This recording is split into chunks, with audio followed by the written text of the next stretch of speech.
je ne peux pas. Autant vous avez le droit de décrier. Je refuse. Autant vous avez... Ça ne donne pas l'impression que vous êtes une femme assez correcte. Oui. Moi, je ne peux pas avoir une épouse non, comme ça. Non, pas de jugement de valeur. Mais monsieur... Alors, une fois, je tolère. Mais tout le temps, non. Professeur, je ne suis pas venu chercher un mari sur le Je plateau. ne l'ai pas dit. Mais Voilà, je dis donc que vraiment... ne me coupez pas parce que Oui. je vous ai assez protégé. Non, non, je ne suis pas ici pour être Ma protégé. Je suis patience pour a des limites. défendre... Alors, vous ne me coupez pas. Je suis là pour Madame, défendre ma chapelle. Je vous prie donc d'arrêter. Non, ne me faites pas... J'ai soulevé le problème du professeur Kamto, qui est... Écoutez, c'est un scandale, Manda. Manda, vous savez, un homme politique, c'est quelqu'un qui lit Ce n'est pas lui qui la l'a prospective. On n'est pas là pour Kamto Maurice. Pardon, ne me coupez pas. Non, vous ne pouvez pas m'orienter. Non, c'est pas alors ça. surtout, non, Non, mon non. frère et Il y a mon que ami. question. Non, Non, je ne non, peux... Mais je vous dis que ça m'a choqué. En tant que biaïste, Il est...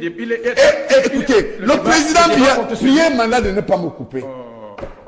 Mon frère Manda. Non, je voudrais dire ma déception. Je ne peux pas. Ce n'est pas lui Non, qui nous a- vous voulez qu'on laisse l'Assemblée passer. ici. On n'est pas là pour ce monsieur. Lui, il a rassemblé ma mobilisation pour la paix. Le thème est de savoir La paix? comment atteindre, La paix, lui? comment amener un climat apaisé. Et je vous dis que entre autres climats apaisés, c'est inadmissible de voir la militarisation qui a accueilli le ministre Kamto Sangaj Messanga-Nyamdeng.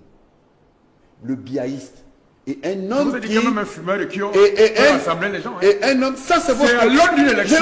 Moi je ne qu'on parle pas de mesure ça. la légitimité. Moi je ne parle pas de Ce ça. n'est pas le banc Moi je vous communautaire. fais remarquer C'est pas quelque ça, chose, c'est pas ça. Boni, et c'est bien. Mais lorsqu'il a fini d'appeler, Laissez- de faire des parallèles comme celui qu'il a fait entre le Sénégal et le Cameroun, est-ce que ça ne peut pas appeler justement à ce genre Encore de- que je n'ai pas cette interprétation. J'ai écouté et réécouté le discours de M. Kamto. Ce qu'il voulait dire, c'est que il n'y a pas de changement si vous avez peur de défendre vos droits. Vous savez, nous faisons quand même la casuistique. Nous faisons modestement la sémiologie. Et j'ai dispensé un cours qu'on appelle l'épistémologie du discours politique. Épistémé veut dire connaissance, la capacité à interpréter un discours. Je l'ai fait pour le président ici pendant une vingtaine d'années, dans les radios, dans les télévisions, et même dans les contestations ad hoc. Je pense que pour moi, il a dit, et il voulait dire que, au Sénégal, s'il y a eu le changement, je cite ici l'intention du ministre Kamto, c'est qu'à un moment donné, les Sénégalais ont défendu leurs droits. Même si ça a entraîné des morts. Bon, et puis, vous voyez que la question que vous posez remet même sur la table la manipulation de l'information. Les gens qui sont préparés, mais regardez. Il y en a qui auraient intérêt à travestir ces propos. Mais on les appelle des losers. Vous avez des gens qui ne vivent que pour défendre l'indéfendable. Vous n'avez que des gens qui ne vivent que de part et d'autre. Hein? Parce que cette même opposition, dans l'élan, parce que personne ne va me distraire dans le chapelet de récrimination que j'observe chez l'opposition.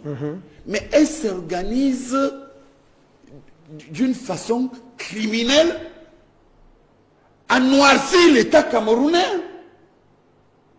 C'est quoi cette affaire où, quand vous voyez certains sites et certains débats, Biya doit partir, Biya doit être égorgé. Comme programme politique. Oui, vous comprenez.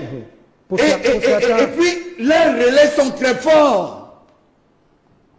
Voilà, j'ai encore suivi un opposant au régime qui disait que est-ce une fierté lorsque quelqu'un va dans un plateau de télévision dire que j'ai le mérite de n'avoir jamais flirté avec Paul Biya pendant 43 ans. Et bon, nous qui avons flirté avec le régime de Paul Biya, qu'est-ce qu'ils ont fait de plus révolutionnaire que nous, Kateba Yene et moi? Je peux vous dire qu'aucun opposant au Cameroun ne s'est battu pour la liberté et l'égalité comme les biaïstes portés par Kateba et moi. Je vous interromps. Non, je ne vous permets plus. Non. Je ne vous permets pas. Autant vous avez le droit. Autant vous avez le droit de décrier. Je refuse. Autant vous avez le droit. Autant vous avez le droit. De faire quoi? De parler de votre parcours. Permettez. Autant non, vous avez madame, le... écoutez, c'est pas pour toi, je vais vous dire, si vous n'êtes pas habitué à autant vous avez le droit. Pourquoi? Parce que Si vous arrivez dans une assemblée générale, ou des Nations Unies, ou encore dans un plateau comme celui-ci, l'un des respects de la démocratie, c'est d'arrêter de couper comme ça. Pour une femme, c'est pas mais maintenant, quand oui, vous parlez aussi 45 minutes, quand vous parlez 45 minutes, avec votre mari. Quand vous parlez 45 minutes, quand vous parlez 45 minutes, permettez que... Vous me faites peur. Avoir une femme qui coupe chaque fois son interlocuteur, ça ne donne pas l'impression que vous êtes une femme assez correcte. Oui. Moi, je ne peux pas avoir une épouse comme ça. Non, pas de jugement de valeur. Mais monsieur... Là, une fois, je tolère. Deux fois, mais tout le temps, non. Professeur, je ne suis pas venu chercher un mari sur le plateau. Je ne l'ai pas dit. Mais Voilà, je dis donc que vraiment... ne me coupez pas parce que je vous ai assez protégé. Non, je ne suis pas ici pour être Ma protégé. Je suis là pour défendre... Alors, vous ne me coupez pas. Je suis là pour défendre ma chapelle. Je vous prie donc d'arrêter. Non, ne me faites pas. Je ne suis pas là pour qu'on me fasse des fleurs. En faisant je suis là pour défendre en ma initiant ce chapelle. désordre sur le plateau, vous arrivez à mon point de chute où vous venez sur des plateaux pour défendre vos chapelles. Oui. Donc vous perdez le nord. Vous n'êtes pas différent des extrémistes de mon ancien parti. Ça, c'est votre Et j'ai même compté, permettez-moi de vous montrer jusqu'à quel point vous êtes extrémiste. Vous avez parlé du PCRN ici 11 fois. Quand vous êtes sur un plateau, il faut vous surpasser. Et reconnaître à un moment donné que vous là, tel que je vous vois dans votre posture, madame, vous êtes la preuve même d'une opposition qui n'est pas solidaire. Je ne vous ai pas vu, en dehors de PCRN ceci, Cabral Libye ceci, Cabral Libye cela, dénoncer un seul acte dont a été victime, par exemple, le MRC, l'UPC ou autre. C'est ça votre problème. Je ne suis pas ici pour ça. Bon alors, bravo, je suis bien content. Mais écoutez, vous êtes politologue et vous ne savez pas que l'opposition n'est pas un parti politique. L'opposition n'est pas un parti politique. Je suis là pour défendre les... Écoutez, professeur. Non, moi je ne dis non pas, je ne suis pas dans votre posture. Madame, je ne suis pas dans votre posture. Laissez-le passer mon professeur, vous êtes galant. Allez-y. Je suis ici pour défendre les idéaux du PCRN. Voilà. Nous sommes ici pour défendre le Cameroun. Oui. Moi, je suis ici pour défendre le Cameroun. Alors, vous le défendez bien. Oui. Je dis donc ceci. Donc, je peux vous protéger. Je suis venu en tant que porte-parole du Parti camerounais pour la réconciliation nationale. Et moi, je suis ici à quel titre? Ça, je n'en sais rien. Je suis coordonnateur du mouvement national de biaïstes. Tout ce que je Et la force de biaïstes, c'est que nous avons ce qu'on appelle l'élévation. Alors, je ne vous interdis pas d'être sublimé par M. Cabral Libye et votre parti, mais à un moment donné, il faut que vos actes et votre discours soient conformes à un apaisement souhaité qui est à l'ordre du jour de cette émission. L'apaisement souhaité ne va pas m'empêcher parce que vous avez le droit. Je vous donne mon temps de parole. Vous avez le droit de porter votre toge, votre cape de biaïste, votre expérience. Non, je suis professeur des universités. Oui, vous êtes docteur en quoi, vous, par exemple? On doit vous respecter dans votre magistère. Moi, je suis d'abord, écoutez, madame.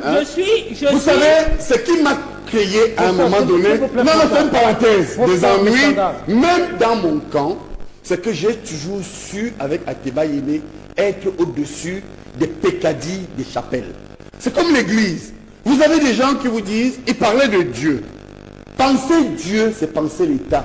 Penser l'État, c'est penser l'organisation dans les partis politiques. Pour ça, laissons la parole. Penser l'organisation dans les partis politiques, c'est penser l'organisation sociétale. D'accord. Je tiens donc à préciser, professeur, au cas où vous ne l'aurez pas constaté, que je ne suis pas ici pour qu'on me fasse des fleurs.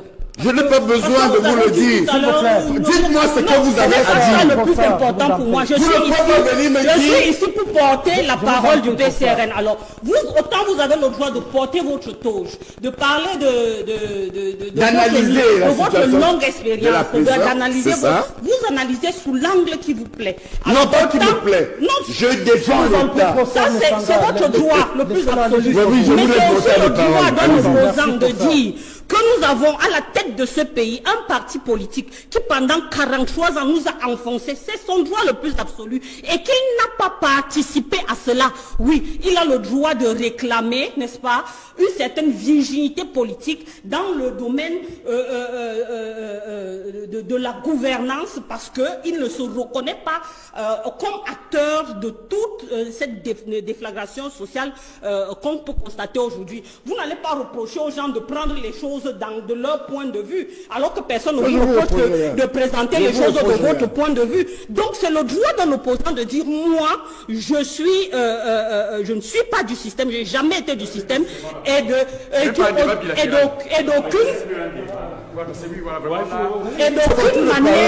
d'aucune manière je n'ai participé à cette déflagration. Tout comme on ne peut pas reprocher à un opposant de dire que en 2025, avec tout ce qu'on a comme potentiel hydrique et autres, qu'on a encore des problèmes d'eau et d'électricité. On ne peut pas reprocher à un opposant de dire que ce n'est pas normal qu'on ne puisse pas créer des richesses et que les jeunes soient au chômage. Parce que quand vous dites que les opposants disent que rien n'a été fait, mais on doit dénoncer ce qui n'a pas été fait. Est-ce que vous pensez que nous sommes dans l'opposition? Pourquoi? Si nous sommes donc d'accord avec le RDPC, qu'est-ce que je fais au PCRN selon vous? Bah alors, mais, sans exagération quand même. Mais depuis que je suis sur le plateau, sur quel point j'ai exagéré? Non, pas vous. Bah voilà. Il parle de l'opposition de manière générale.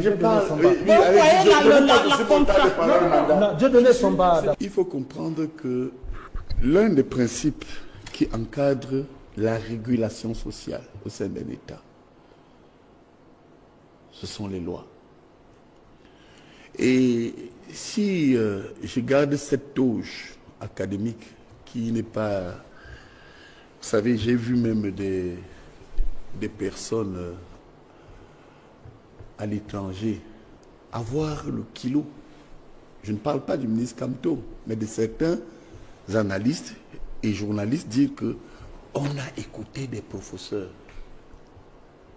Mais que ces gens sachent quand même que cette touche que j'ai portée dans les universités françaises, que j'ai portée à l'université des Antilles-Guyane, au moment où je vous parle, Alain Arconte, le président de l'université des Antilles-Guyane, de 1997 à 2001, où j'étais là-bas à Magistère, mon ami Laurent Lenguet, qui était le patron du pôle de la Guyane, où le doyen Saint-Cyr, Lenguet et le président Arconte pleuraient le jour où je leur ai dit que je laisse tout ici pour rentrer au Cameroun. Donc que ces gens qui sont à l'étranger, qui sont ailleurs, sachent que je suis de la diaspora. Et que les sacrifices que nous faisons pour entrer au Cameroun, qu'ils soient de l'opposition et du pouvoir, sont le sang et la sueur que nous versons pour que le Cameroun marche. Je vous ai donné une minute pour ça. Bon, alors, pour conclure, aucun État ne peut marcher s'il n'y a pas de consensus minimum lors de l'élaboration des lois. Aucun juriste, instrumentiste, ne peut douter ici que le Cameroun a signé des conventions au sein de la CADEC. Le Cameroun a signé des conventions au sein de l'Union africaine. Et nombreuses autres chartes et traités que je peux citer, mais le temps nous fait défaut, pour mettre en place un code ou des codes au-delà du code électoral ayant un consensus minimum. Mais quand vous occultez cela, c'est de la violence. Vous voyez que là, je parle du pouvoir. Mais que cette opposition aussi comprenne que, malheureusement, et je suis là-dessus, il y a ce que les sociopolitistes appellent avec autorité les perversions de la démocratie. Dans ces perversions, quand vous n'avez pas de majorité parlementaire à l'effet de transformer les lois, vous subissez ce que Vedel appelle la dictature de la majorité. Okay. Cessez de pleurnicher chaque fois à l'effet de dire qu'on n'est pas d'accord avec le code électoral, on n'est pas d'accord. Oui, d'un côté, j'ai ressorti la thèse. Ça doit être consensuel au regard des conventions que nous avons signées.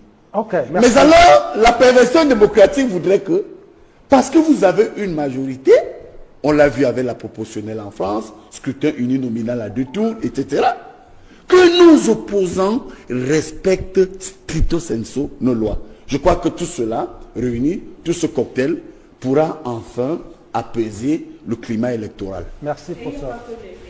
Qui doivent respecter la loi, déjà que nous n'avons pas de problème avec les lois. Oui. Quand le RDPC finit donc de voter ces lois, qu'il les respecte. Parce que quand vous rédigez une loi qui dit que 15 jours avant le début de la session, on doit donner le projet de loi de finances aux parlementaires, cette loi-là doit être respectée. C'est parce que c'est vous-même qui l'avez votée dans votre majorité écrasante. Mais c'est le RDPC qui est majoritaire à l'Assemblée nationale. Cette loi est votée par la majorité RDPC. Il faut pouvoir respecter ces lois-là. Oui, sauf que la faille que vous avez dans l'opposition, vous vous présentez toujours en ayatollah pour défendre vos chapelles. Il serait aussi intéressant que lorsque un parti de l'opposition, notamment une personnalité comme Maurice Kamto, est victime d'une sauvagerie agressive comme celle qu'on a vue là, qu'au-delà de vos chapelles, vous soyez ensemble pour dire que c'est inacceptable. Et la faiblesse Elle vous a dit que l'opposition n'est pas un parti politique. Non, je ne parle pas d'opposition. Je parle des valeurs. C'est pas à moi qu'on va rappeler que c'est pas un parti politique. Elle est hors sujet même quand elle me dit l'opposition n'est pas un parti politique. Puisque j'insiste, regardez le monsieur du RDPC, mon frère Manda. Il dit, et ça m'a frappé, parce que moi j'ai une oreille attentive. Il dit, j'ai de la sympathie pour le MRC. Le PCRN, c'est ça? Bon, alors, commander à partir de là, des partis politiques. Non. Mais chacun a le droit de Madame, donner son avis. Elle m'a déjà coupé, alors que je n'ai qu'une seconde pour chuter. Madame, je n'ai qu'une seconde. Et c'est la fête des pères, on vous a rappelé. Madame, c'est la fête des pères. Ne faites pas ça à un père. Je suis un père. Madame, je suis un père. J'ai 13 enfants. Comment vous faites ça à un père le jour d'une fête comme celle-ci? Je suis obligé de vous couper. J'ai 13 enfants. Alors, pour vous dire quelque chose, le seul mot est que il faudrait, au-delà de nos chapelles, comme à l'église politique, que les opposants aussi entre eux soient solidaires. D'accord. Voilà. Un peu comme le PCRN a été empêché de faire sa tournée dans plusieurs zones. Nous sommes d'accord. C'est parce qu'on a vu d'autres leaders de l'opposition prendre position en faveur du PCRN. D'accord. En tout cas, une petite pause. Nous allons parler juste derrière. Et nous ne nous en plaignons pas. Nous allons parler derrière de... Et puis vous ne nous avez pas souhaité bonne Nous allons parler du réseau social. Je vous en prie pour ça. Du réseau routier. Nous avons beaucoup d'enfants, nous. Du réseau routier qui se dégrade davantage et qui a été la cause de l'annulation de la 7e étape du Tour cycliste international du Cameroun. À l'étape de Douala, c'était un critérium qui devait se courir sur les artères de la ville de Douala.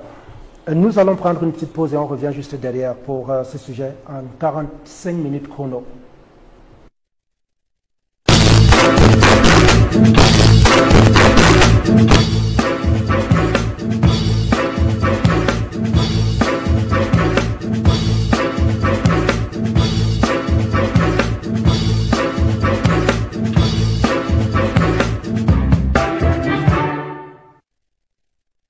On y va. Je vous l'ai dit, nous allons vous projeter quelques reportages réalisés par les équipes de Division 4 Télévision parce que le Tour cycliste du Cameroun a pour point de chute Yaoundé. Vous allez voir que là où même le Tour doit arriver, généralement il y a des risques que cet endroit soit indisponible par ces temps d'intempéries. Mais essayons de voir d'abord avec vous. Je commence toujours par vous. Fatouma Noura, l'étape de Douala du Tour cycliste du Cameroun n'a pas pu se dérouler. Le maire de la ville de Douala impute la responsabilité à la Fédération camerounaise de cyclisme qui, à son tour, dit au maire de ville, il y a eu des réunions de préparation de cet événement. Le gouverneur a réuni les états-majors et des validations nécessaires ont été faites.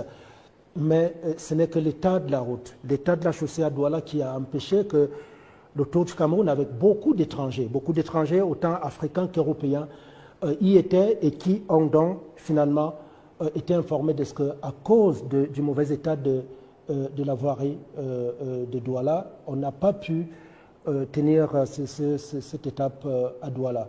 Qu'est-ce que ça vous inspire comme commentaire? Et justement, notre titre, c'est l'image du Cameroun qui est ternie, non pas par les discours politiques, non pas par des journalistes qui enverraient des images, mais par des étrangers qui étaient là et qui ont vu qu'à cause de ce que nous présentons comme visage, comme cliché, on n'a pas pu tenir une étape importante du Tour cycliste, qui est un tour enregistré à l'Union cycliste internationale.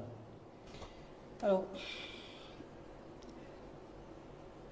vous savez, quand je vais encore parler, on va dire que l'opposition condamne tout.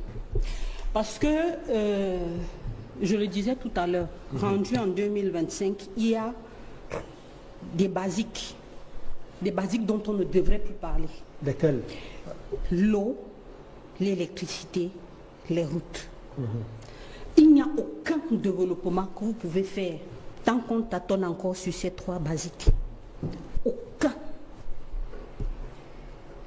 Aucun développement ne peut se faire tant qu'on parle encore du problème d'eau, d'électricité et de route. Le réseau routier du Cameroun est de 120 000 km. Oui, vous savez, c'est la chapelle qui m'a donné l'opportunité de porter aux yeux du monde la douleur, la souffrance des Camerounais. C'est le PCRN qui me permet aujourd'hui de m'exprimer sur ce que les autres n'arrivent pas à dire. Donc comprenez mon attachement à ce parti politique. C'est normal. Alors, vous portez en plus le nom de la sœur du prophète. Alors, de la fille. De la fille du prophète, oui, Fatou. Fati, oui. Le réseau routier du Cameroun, c'est 120 000 km. Et on n'a que 7 500 km bitumés.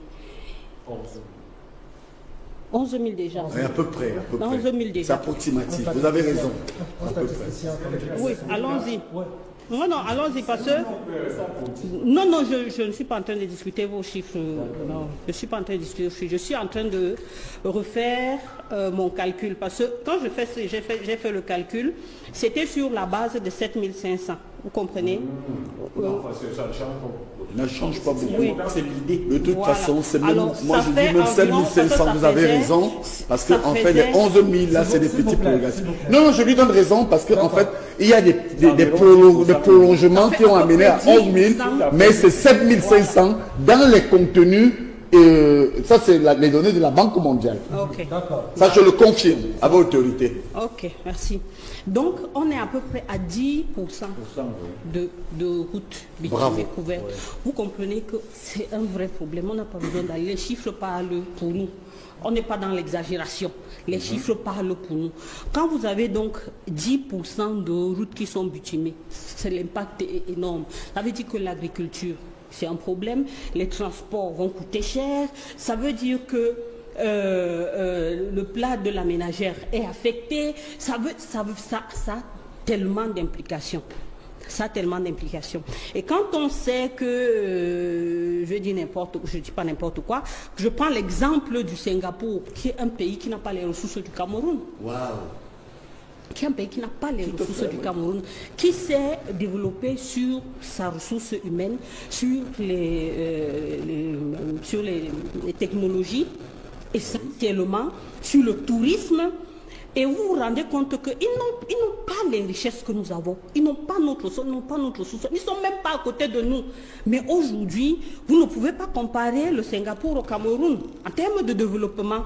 Donc, vous comprenez qu'on est loin en arrière. Parce que quand on dit qu'on ne peut pas dire que rien n'est fait, on parle quand même de 43 ans de gouvernance. Et au bout de 43 ans de gouvernance, l'évolution, le développement doit pouvoir être palpable.